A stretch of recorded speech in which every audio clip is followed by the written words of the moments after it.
ಇನ್ನು ಗುಬ್ಬಿ ಭಾಗದ ರಾಷ್ಟ್ರೀಯ ಹೆದ್ದಾರಿ 206 ಈ ಒಂದು ರಸ್ತೆಯ ಅಗಲೀಕರಣವನ್ನ ಮಾಡಲಾಗ್ತಾ ಇದೆ. ಹಾಗೆ ವೈಟ್ ಟ್ಯಾಪಿಂಗ್ ಮೂಲಕ ರಸ್ತೆ ಅಗಲೀಕರಣಕ್ಕೆ ಒತ್ತನ್ನು ಕೊಡಲಾಗ್ತಾ ಇದೆ. ಇದರ ಬಗ್ಗೆ ಸಾರ್ವಜನಿಕರ ಒಂದು ಆರೋಪ ಏನು ಅಂದ್ರೆ ರಸ್ತೆಯ ಬದಿಗಳಲ್ಲಿ ಚರಂಡಿಯನ್ನ ನಿರ್ಮಾಣ ಮಾಡದೆ ಅವೈಜ್ಞಾನಿಕ ಕಾಮಗಾರಿಯನ್ನ ಪ್ರಾರಂಭ ಮಾಡಿದ್ದಾರೆ ಅನ್ನುವಂತಹ ಒಂದು ಸಾರ್ವಜನಿಕರ ಕೆಂಗಣ್ಣಿಗೆ ಮತ್ತೆ ಪಾದಾಚಾರಿಗಳ ಕೆಂಗಣ್ಣಿಗೆ ಗುರಿಯಾಗಿರುವಂತದ್ದು. ರಸ್ತೆಯ ಎರಡೂ ಬದಿಗಳಲ್ಲಿ ಚರಂಡಿಯನ್ನ ನಿರ್ಮಿಸದೆ ಕಾಮಗಾರಿಯನ್ನ ಪ್ರಾರಂಭ ಮಾಡಿದ್ದಾರೆ. ಗುಬ್ಬಿ ತಾಲೂಕಿನ ರಾಷ್ಟ್ರೀಯ ಹೆದ್ದಾರಿ ಮೂಲಕ ವರ್ತಲ ರಸ್ತೆಯನ್ನ ಸೇರ್ತಕ್ಕಂಥದ್ದು ಎನ್ ಮತಗಟ್ಟವರೆಗೆ 8.5 ಕಿಲೋಮೀಟರ್ ಹೆದ್ದಾರಿಯ ವೈಟ್ ಟ್ಯಾಪಿಂಗ್ ಆಗೋಗ್ಬಿಟ್ಟಿದೆ. ಈ ಒಂದು ಕಾಮಗಾರಿಗೆ 28 ಕೋಟಿ ರೂಪಾಯಿ ವೆಚ್ಚದ ಕಾಮಗಾರಿಗೆ ಶಾಸಕ ಎಸ್.ಆರ್. ಶ್ರೀನಿವಾಸ್ ಸಹ ಚಾಲನೆಯನ್ನ ನೀಡಿದ್ದಾರೆ. ಇಲ್ಲಿ ಏನಾಗ್ತಾ ಇದೆ ಅಂದ್ರೆ ಪಾದಾಚಾರಿಗಳ ಕಣ್ಣಿಗೆ ಗುರಿಯಾಗಿರ್ತಕ್ಕಂಥದ್ದು ಏನು, ಇವಾಗ ರಸ್ತೆಯನ್ನ ಮಾಡ್ತಾ ಇದ್ದಾರೆ, ಅಕ್ಕಪಕ್ಕ ಬಾಕ್ಸ್ ಚರಂಡಿ ಇಲ್ಲ, ಫುಟ್ಪಾತ್ ನಿರ್ಮಾಣ ಮಾಡಿಲ್ಲ. ಇದೇ ಈಗ ಅವೈಜ್ಞಾನಿಕವಾಗಿ ಕಾಣಿಸ್ತಾ ಇರುವಂಥದ್ದು. ಪಾದಾಚಾರಿಗಳ ಕೆಂಗಣ್ಣಿಗೆ ಗುರಿಯಾಗಿದ್ದಾರೆ ಅಧಿಕಾರಿಗಳು. ಗುಬ್ಬಿ ಪಟ್ಟಣ ವ್ಯಾಪ್ತಿಯಲ್ಲಿ ಆರಂಭದಲ್ಲಿ ರಸ್ತೆ ಅಗಲೀಕರಣಕ್ಕೆ ಹಣವನ್ನು ಬಿಡುಗಡೆ ಮಾಡಲಾಗಿದ್ದು, ಶಾಸಕರು ಹಾಗೂ ಸ್ಥಳೀಯ ಸಂಸ್ಥೆ ಜನಪ್ರತಿನಿಧಿಗಳು ಮತ್ತು ಕೇಂದ್ರ ಸಚಿವ ವಿ ಸೋಮಣ್ಣ ಅವರಿಗೆ ಮನವರಿಕೆಯನ್ನ ಮಾಡಿರುವಂತದ್ದು. ಎರಡೂ ಬದಿ ಡ್ರೈನೇಜ್ ಅನ್ನ ನಿರ್ಮಾಣ ಮಾಡದೆ ರಸ್ತೆಯನ್ನ ಮಾಡ್ತಾ ಇರೋ ಬಗ್ಗೆ ಆಕ್ಷೇಪವನ್ನ ವ್ಯಕ್ತಪಡಿಸಲಾಗ್ತಾ ಇದೆ.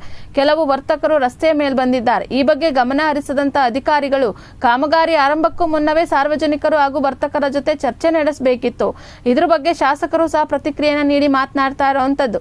ವರ್ತಕರು ರಸ್ತೆ ಅಗಲೀಕರಣಕ್ಕೆ ಆಸಕ್ತಿಯನ್ನ ತೋರ್ತಾ ಇಲ್ಲ. ಪಾದಾಚಾರಿಗಳ ಓಡಾಟಕ್ಕೆ ತೊಂದರೆ ಆಗಿರೋದು ನಿಜ.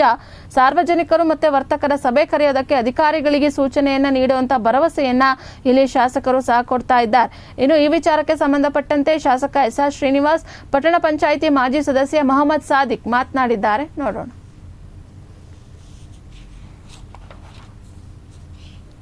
ಮಾಡಿ ಮತ್ತೆ ಯಾರಿಗೂ ತೊಂದರೆ ಮಾಡ್ದಂಗೆ ಎಕ್ಸ್ಪ್ರೆಸ್ಗಳು ಯಾವುದು ಗೊತ್ತಾ ಇಲ್ಲ, ಕೆಲವೆಲ್ಲ ಡೈವರ್ಟ್ ಮಾಡಿಬಿಟ್ಟಿದ್ದೀವಿ.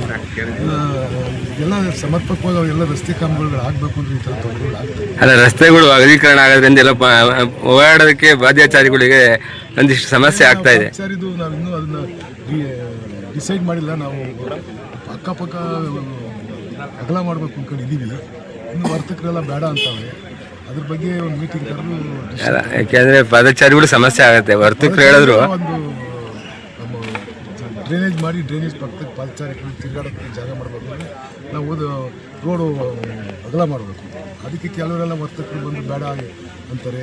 ನೋಡ್ಬೇಕು, ಇನ್ನು ಕುತ್ಕೊಂಡು ಅದ್ರ ಬಗ್ಗೆ ಡಿಸೈಡ್ ಮಾಡಿ. ಅಲ್ಲ, ವರ್ತಕರಿಗೂ ಇದಕ್ಕೂ ಪಾದಚಾರಿಗಳು ಸಾಕಷ್ಟು ಅಗಲ ಮಾಡಬೇಕು. ಚಿಕ್ಕದೈತಲ್ಲ, ನಮ್ಮದು 140 ಅಡಿ ಐತೆ ರಾಷ್ಟ್ರೀಯ ಹೆದ್ದಾರಿ. 140 ಅಡಿ ತಗೊಂಡು ಹೋದರೆ ಆಟೋಮೆಟಿಕ್ಕಾಗಿ ಪಕ್ಕದ ಅಂಗಡಿಗಳೆಲ್ಲ ಬೋತಾರೆ. ಅದನ್ನು ಕೂತು ಮಾತಾಡಿ ಡಿಸೈಡ್ ಮಾಡಬೇಕು.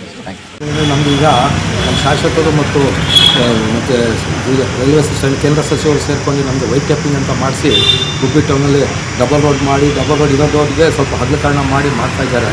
ಈ ರೋಡ್ ನಮ್ಮ ಶಾಸಕರು ಪ್ರಯತ್ನ ಮಾಡೋದಕ್ಕೆ ಇವ್ರ ಕಡೆಯಿಂದ ನಮಗೆ ಸೋಮಣ್ಣವ್ರ ಕಡೆಯಿಂದ ನಮಗೆ ರೋಡು ಇಂಪ್ಲಿಮೆಂಟ್ ಆಗ್ತಾಯಿದೆ. ಮತ್ತು ಈಗ ಏನು ವೈಟ್ ಟ್ಯಾಪಿಂಗ್ ಮಾಡ್ತಾಯಿದ್ದಾರೆ, ಸ್ವಲ್ಪ ಅಗಲೀಕರಣ ಈ ಸೈಡಿಗೆಲ್ಲ ಮಣ್ಣು, ನಮ್ಮ ಪೈಪ್ಲೈನ್ ಬೇರೆ ಇದೆ, ಅದಕ್ಕೆ ಅದ್ರ ಮೇಲೆ ಟೈಲ್ಸ್ ಕೂರಿಸ್ಬೇಕು ಅಂತ ಒಂದು ಪ್ರಾವಿಷನ್ ಮಾಡ್ಕೊಳ್ಳಿ ಅಂತ ಹೇಳಿದ್ರು. ಅದು ಮಾಡ್ಕೊಂಡಿದ್ದೀವಿ. ಮತ್ತು ಡ್ರೈನ್ಗೋಸ್ಕರನೂ ಪ್ರಾವಿಷನ್ ಮಾಡ್ಕೊಂಡಿದ್ದೀವಿ. ಶಾಸಕರು ಅದಕ್ಕೆ ಸೋಮಣ್ಣ ಅವ್ರಿಗೆ ಹೇಳಿ ಡ್ರೈನ್ ಮಾಡಿಸ್ಲೇಬೇಕು ಅಂತೇಳಿ ಪ್ರಾವಿಷನ್ ಮಾಡ್ಕೊಂಡಿದ್ದಾರೆ. ಅದು ಎಸ್ಟಿಮೇಟ್ ಎಲ್ಲ ಆಗಿಬಿಟ್ಟೈತೆ. ಈಗ ಅದು ಡ್ರೈನ್ದು ಏನಾಯ್ತು, ಟೆಂಡರ್ ಆಗಿರಲಿಲ್ಲ. ಫಸ್ಟು ವೈಟ್ ಟ್ಯಾಪಿಂಗ್ ಮಾತ್ರ ಟೆಂಡರ್ ಆಗಿತ್ತು. ಅದಕ್ಕೆ ಆ ಕೆಲಸ ಸ್ಟಾರ್ಟ್ ಮಾಡಿಬಿಟ್ಟಿದ್ದಾರೆ. ಈಗ ಡ್ರೈನ್ದು ಟೆಂಡರ್ ಆದ ನಂತರ ಈಗ ಶಾಸಕರು ಮುಂದೆ ನಿಂತ್ಕೊಂಡು ನಾವೆಲ್ಲ ಸೇರಿ ಅದು ಡ್ರೈನ್ ಮಾಡೋಕ್ಕೆ ವ್ಯವಸ್ಥೆ ಮಾಡಿ ಮತ್ತು ಯಾರಿಗೂ ತೊಂದರೆ ಮಾಡ್ದಂಗೆ ಕೆಲಸ ಮಾಡಬೇಕು ಅಂತ ಶಾಸಕರನ್ನು ಹೇಳಿದ್ದಾರೆ. ನಾವು ಅದೇ ತೀರ್ಮಾನ ತೊಗೊಂಡಿದ್ದೀವಿ. ಈಗ ಹಳೆ ಡ್ರೈನ್ ಇದೆಯಾ, ಆಲ್ರೆಡಿ ಹಳೆ ಡ್ರೈನ್ ಚಿಕ್ಕದಾಗಿ 2 ಅಡಿ ಐತೆ. ಅದು ಕಿತ್ತಿ ಹೊಸ್ದಾಗೆ ಮಾಡೋ ವ್ಯವಸ್ಥೆ ಮಾಡ್ತಾರೆ ಶಾಸಕರು. ಮತ್ತು ನಾವೆಲ್ಲ ಸೇರಿ ಅದಕ್ಕೆ ಹೊಸ್ದಾಗಿ ಮಾಡಿದ್ರೆ ಯಾಕಂದರೆ ಕೆರೆ ಒಳಗೆ ಹೋಗೋ ನೀರು ಹೋಗೋದು ಎಲ್ಲ ಕ್ಲೀನಾಗಿ ಹೊರಗಡೆ ಹೋಗುತ್ತೆ. ಮಕ್ಕಳ ಕಾಲೇಜ್ಗಳಿಗೆ ಅವ್ರಿಗೆಲ್ಲ ತೊಂದರೆ ಆಗೋಲ್ಲ. ಏನೀಗ ಆಲ್ರೆಡಿ ಮಣ್ಣು ಹಾಕಿದ್ದೀವಿ ಸೈಡಲ್ಲಿ. ನೀವು ಈಗ ಆಲ್ರೆಡಿ ಕೆಲಸ ನಡೀತೈತಲ್ಲ, ವೈಟ್ ಟ್ಯಾಪಿಂಗ್ ಮಗಳಾಗೆ ಒಂದು 6-7 ಅಡಿ ನಮಗೆ ಜಾಗ ಇದೆ. ಅದ್ರ ಮೇಲೆ ಅಲ್ಲೇ ಮಣ್ಣು ಹಾಕಿದ್ದಾರೆ. ಆ ಮಣ್ಣಿಗೆ ಅವ್ರಿಗೆ ಮುಂಚೆನೇ ಹೇಳಿದ್ರು, ನ್ಯಾಷನಲ್ ಹೈವೇ ಏನು ಹೇಳಿದ್ರು, ನಮ್ಗೆ ಇಷ್ಟಕ್ಕೆ ಮಾತ್ರ ಪ್ರಾವಿಷನ್ ಆಗಿದೆ. ಎಕ್ಸ್ಟೆಂಡ್ ಏನು ನೀವು ಮಾಡ್ಕೊಳ್ತೀರಾ, ಪಾರ್ಕಿಂಗ್ ಟೈಲ್ಸು ಅಥವಾ ನಿಮ್ಗೇನು ಅವಶ್ಯಕತೆ ಇದೆ ಅದು ಹಾಕ್ಕೊಂಡ್ರೆ ಸಾರ್ವಜನಿಕರಿಗೆ ಅನುಕೂಲ ಆಗುತ್ತೆ. MLA ಗಮನಕ್ಕೂ ಇದೆಲ್ಲ ಬಂದಿದೆ. MLA ಆಯಿತು ನಾವು ಮಾಡಿಸೋಣ ಅಂತ ಹೇಳಿದ್ದಾರೆ. ಅದು ಪಾರ್ಕಿಂಗ್ಗೋಸ್ಕರ ಪಾರ್ಕಿಂಗ್ ಟೈಲ್ಸ್ ಹಾಕಿದರೆ ಅನುಕೂಲ ಆಗುತ್ತೆ. ನಾಳೆ ನಾವು ನೀರಿನ ಪೈಪ್ಲೈನ್ ಅವೆ ತೆಗಿಯೋಕ್ಕೆ ಮತ್ತು ಹಾಕೋಕ್ಕೆ ಅನುಕೂಲ ಆಗುತ್ತೆ ಅಂತ ಶಾಸಕರು ತೀರ್ಮಾನ ಆಲ್ರೆಡಿ ತಗೊಂಡಿದ್ದಾರೆ ಮಾಡಿಸ್ಬೇಕು. ಅಲ್ಲ, ನೀವು ಹಿರಿಯ ಸದಸ್ಯರಿದ್ರಿ.